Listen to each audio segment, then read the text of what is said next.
Você sabe o que são os remédios constitucionais? Então vem com a gente aprender aqui no Top Extra de hoje. Bom, para começar a nossa aula, trago aqui para vocês a definição do ministro Luiz Roberto Barroso a respeito dos remédios constitucionais. Os remédios constitucionais são garantias instrumentais destinadas à proteção dos direitos fundamentais previstos na Constituição Federal. Bom, são então ações destinadas a proteger os direitos fundamentais. Servem como instrumentos à disposição das pessoas para reclamarem em juízo uma proteção aos seus direitos, motivo pelo qual são também conhecidos como ações constitucionais. O que difere os remédios constitucionais das outras ações dos direitos é justamente o status constitucional dessas ações. Vale lembrar também que esse termo remédios constitucionais é uma construção doutrinária. A legislação em momento nenhum se refere a essas ações como remédios constitucionais. A legislação trata cada remédio constitucional com seu nome específico. Vamos então aos primeiros remédios constitucionais que trataremos aqui na nossa aula, o habeas corpus e o habeas data. O habeas corpus, esse termo habeas corpus vem do latim e significa que tenhas o teu corpo. O habeas corpus serve, portanto, para garantir ao cidadão o direito de ir e vir,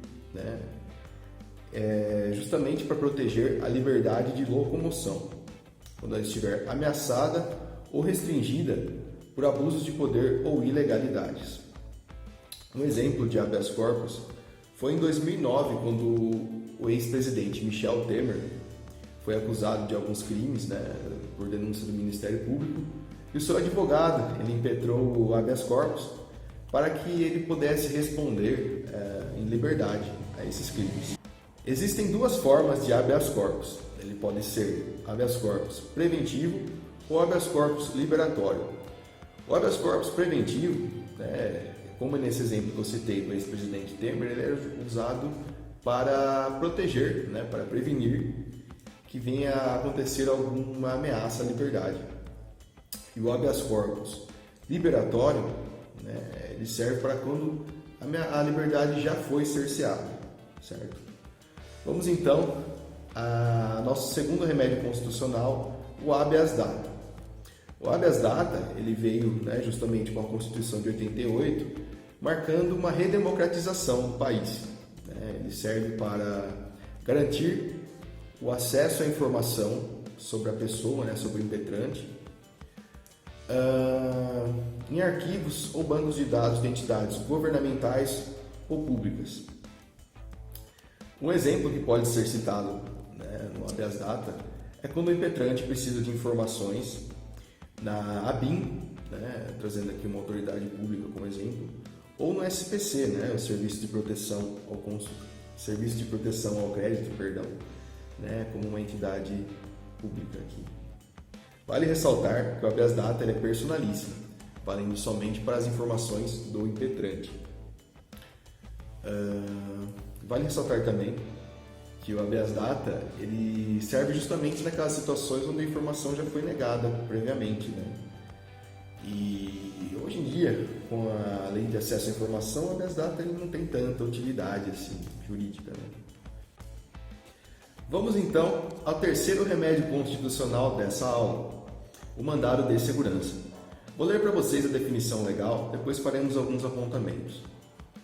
Conceder-se-á mandado de segurança para proteger direito líquido e certo, não amparado por habeas corpus ou habeas data, quando o responsável pela ilegalidade ou abuso de poder for autoridade pública ou agente de pessoa jurídica no exercício de atribuições do poder público. Vale considerar, então, que o mandado de segurança ele é subsidiário. Você vai valer-se desse remédio constitucional quando não for possível habeas corpus ou habeas data. Existem duas espécies de mandado de segurança. Ele pode ser preventivo ou repressivo. Preventivo justamente para prevenir uma ilegalidade. O repressivo no sentido de quando a ilegalidade já foi cometida pela autoridade pública, certo? Um exemplo de mandado de segurança é quando o diretor de uma escola pública, sem qualquer motivação, né, se nega a matricular uma criança. E nesse caso você pode impetrar, né, um mandado de segurança para garantir o direito à educação. O próximo remédio constitucional trazido para vocês nesta aula é o mandado de injunção. Ao meu ver, né, dentre todos os remédios constitucionais, o mandado de injunção é o mais curioso. Ele serve para situações onde é necessária a garantia de um direito fundamental, mas ainda não existe uma norma regulamentadora para aquela situação. Ou seja, não existe uma lei, né, fundamentando essa situação. Um exemplo que eu trago para vocês aqui na aula é o mandado de injunção que foi impetrado pelo Sindicato dos Servidores Públicos para garantir o direito de greve. O direito de greve ele foi garantido pela Constituição, mas ainda não existia uma norma regulamentadora para esta finalidade. O próximo remédio constitucional que estudaremos aqui no Top Extra é a ação popular. A ação popular, né, ela permite ao cidadão recorrer à justiça na defesa da coletividade, para prevenir ou reformar atos lesivos cometidos por agentes públicos ou a eles equiparados por lei ou delegação. Então, uma consideração aqui que ela pode ser proposta somente por cidadãos. Uma pessoa jurídica não pode promover uma ação popular, por exemplo. E estrangeiros também não. Um exemplo aqui que eu trarei para vocês é quando o órgão público determina que um prédio histórico tombado deve ser demolido. Né? Nesse caso, um cidadão pode entrar com uma ação popular para evitar que esse dano aconteça. O último remédio constitucional que estudaremos aqui na aula é a ação civil pública. Contrária à ação popular, né, que é uma ação onde o cidadão atuará na defesa de seus direitos, aqui na ação civil pública quem poderá propor ao Ministério Público, Defensoria Pública, União, Estados, municípios, autarquias, empresas públicas, fundações, sociedades de economia mista e associações interessadas, desde que constituídas há pelo menos um ano. Um ponto importante, então, é que elas têm que ser constituídas há pelo menos um ano. Um exemplo que eu trago para vocês de ação civil pública foi no último grande desastre ambiental que tivemos, né, em Mariana, Minas Gerais. Nesse caso, o Ministério Público do Trabalho entrou, né, com uma ação civil pública, exigindo a reparação dos danos e indenização também. Para finalizar, então, a nossa aula, trago aqui algumas apostas de questões que eu acho que podem ser cobradas na sua prova, no seu concurso, no seu exame, enfim. O habeas corpus é o único que não precisa de advogado para ser impetrado. Professores costumam brincar que ele pode ser redigido inclusive em papel de pão. O habeas data e a ação popular são gratuitos, mas precisam de advogado.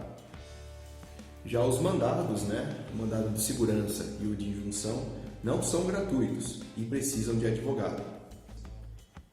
Então, são gratuitas as ações de habeas corpus, habeas data e ação popular. E a ação que não precisa de advogado é o habeas corpus. E é isso aí, pessoal. Espero que tenham curtido o nosso vídeo. Inscrevam-se aqui no nosso canal e sejam sempre bem-vindos ao Júris Precisão. Júris Precisão, a meta é o sucesso!